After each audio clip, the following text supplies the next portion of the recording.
Joining us now for tonight's big close-up is Chairman of the House Oversight Committee, James Comey. Chairman, it's great to have you. Thank you so much for being here. I asked this of Leader Scalise yesterday, but I want to ask you again. We just saw the clips. Democrats say, nope, there's no way that illegal aliens are getting health care. There's no way that that's what this is about. I think the American people are hearing the back and forth, and some are a bit confused because they hear Democrats say no way, and then they hear Republicans insist it's actually so. So I want to give you a chance to clarify for the American people who still feel that this is clear as mud. Well, the Democrat leadership that you showed on there, they're not being honest with the American people. And if you don't believe the media, if you don't believe what I'm saying, go to someone who works in a hospital. Who knows about billing in the hospital, and ask them, if someone illegal gets brought into the hospital, who pays for their health care?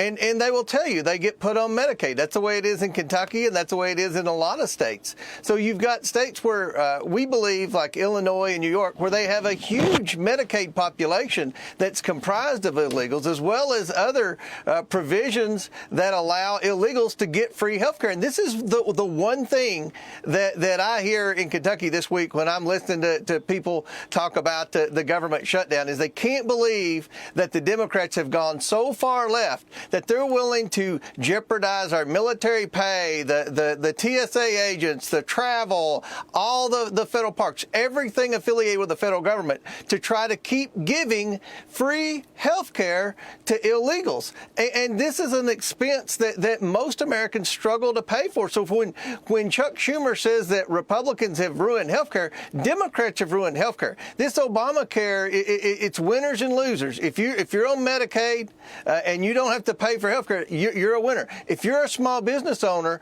or if you're someone on an individual insurance policy or struggling to pay for a group plan, then you're a loser.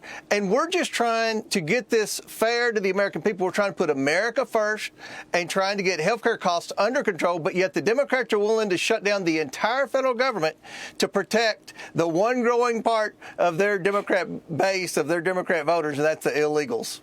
Chairman, James Comey had a hell of a week last week, former FBI director that's been indicted for lying to Congress and obstructing Congress. Apparently he's going to testify on Tuesday, or at least that's what they say, before the Oversight Committee on the Jeffrey Epstein. With that in mind, you know, the question I have for you is, will he just walk in there and plead the fifth with an indictment looming? Do you think he'll actually answer questions? If he does answer questions, do you think you guys are going to pivot to the Russiagate?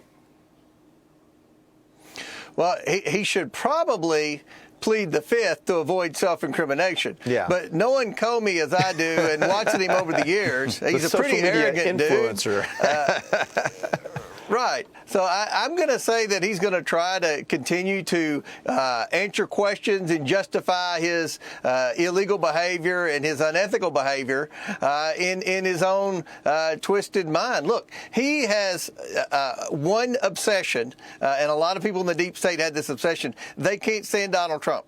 And they did things that they knew weren't legal because they thought they were doing something better, and that was trying to defeat Donald Trump in the last re-election. So I'm glad that the truth is finally coming out. I would love to know who a lot of the media personalities and media outlets were, who he was passing classified information on, who he was creating false narratives with, to see what they've reported about Trump and Russia and other hoaxes over the years. So I think the American people who have been frustrated with the lack of accountability from these deep state actors are going to be very satisfied from Tuesday moving forward, because accountability is finally here. Chairman Comey, it's Alicia Acuna. Thank you so much again for being here. James Comey isn't the only one set to go before the House Oversight Committee this week. Hillary Clinton is set for a deposition on the Epstein files on Thursday before Bill follows suit on October 14th. An email included in the Durham Annex reveals Hillary authorized a plan to the Trump to Russia election interference to distract from her own missing emails. Chairman Comey, will the committee press Hillary on her ties to the Russia hoax? Well, we're going to try. Obviously, our committee wants to do that. We're still struggling with the lawyers on the rules and the guidelines in this deposition. So that's going to continue to be a battle. That's one of the things that I think that I fear that our lawyers are going to say, well, the government shut down. You can't technically do this. And that's not necessarily true. So I think that Hillary Clinton should have to answer for what she did with creating this whole Russian hoax. And I know that we're bringing her in to talk about Epstein revelations, some of the evidence that we've seen that ties the Clintons into Maxwell especially. We just want to know what they knew. We're not accusing Hillary Clinton of any wrongdoing with Maxwell or Epstein, but we have a lot of questions. And we obviously have a lot of questions about Russiagate and her role in all of the fake narratives that were created to try to hurt Donald Trump in the election, try to influence the election. Just exactly what the Democrats said the Republicans and Donald Trump was doing is what they were doing, and they've finally been caught. So we have a lot of members on the Oversight Committee that will have a lot of questions for Hillary Clinton. Chairman Comer, it's Joe Concha. I want to turn to the Biden autopen investigation, as we're now learning that the former president needed note cards with names and bios on them when attending public events. They included people like the aforementioned Hillary Clinton. For years, by the way.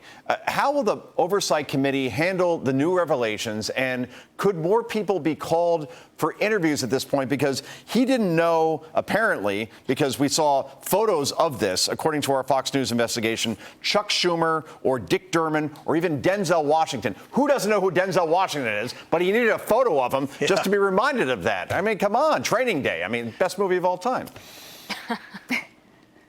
Look, I think it's pretty obvious that Joe Biden didn't have any grasp of the presidency, especially from the debate until the transition from the Biden administration to the Trump administration. What we've seen is that there were no-name staffers, that many of whom we brought in and attempted to ask questions. Some have answered questions. Some have pled the fifth. But it's very obvious that Joe Biden wasn't calling the shots. It's very obvious that that there were very few people that were shielding Joe Biden from even his own cabinet secretaries, from people like Pete Buttigieg, from people like Ian Sams, who was his White House spokesperson, from Jean-Pierre. I mean, the people that we saw every day on TV that we assumed were getting orders from Joe Biden or were at least in contact with Joe Biden, they have said under oath that they would go weeks and months without even talking to Joe Biden. So I think the autopen investigation is close to wrapping up. New information continues to come in. There are a lot of books that are in the pipeline that we believe are going to continue to show that Joe Biden wasn't calling the shots. At the end of the day, this investigation is about whether or not these pardons and executive orders, whether or not they were authorized by the President of the United States, whether or not the President of the United States even had the mental capacity to know what he was authoring with that autopen. And I think the obvious is I think we all know the answer to that, but stay tuned to that investigation. And I think at the end of the day, it's safe to say all of the pardons and all of the executive orders that were signed with that autopen, especially during the last 3 months of the Biden administration, especially on days when Joe Biden was supposedly in the White House, I think they're all in political jeopardy right now. Yeah. Chairman, real quick on that, on the autopen. So say you come to the conclusion in Congress that those things are fraudulent.